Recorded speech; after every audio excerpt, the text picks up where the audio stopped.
It does kind of make your brain hurt, doesn't it, when they scream for women's rights and women's health, and then they come and rejoice over decisions like this that strike down efforts to protect women's health.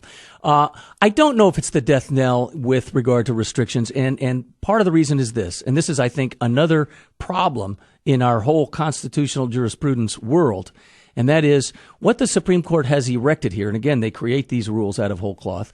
The standard under which this case is analyzed is the so-called undue burden standard, right?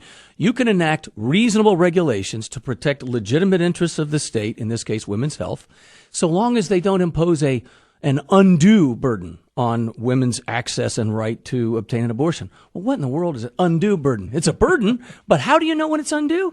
There are no standards. It's into the minds of the justices or, maybe district court judges. I was talking to Steve earlier about the number of people that go to MD Anderson in Houston, for instance. They got considerable travel, considerable drive time, considerable expense, or they got to go to the Mayo Clinic to get kind of the treatment that's available there.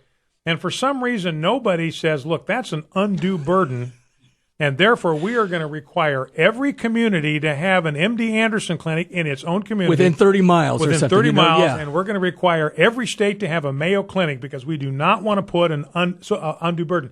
So again, there are these carve-outs for abortion they don't make for anything else. And in a way, too, I think you're exactly right. It's funny because I was thinking the same thing. Where is it written that we have a right to access a hospital or, in this case, a specialty kind of thing within X number of miles of our home? I don't think that's in my version of the Constitution.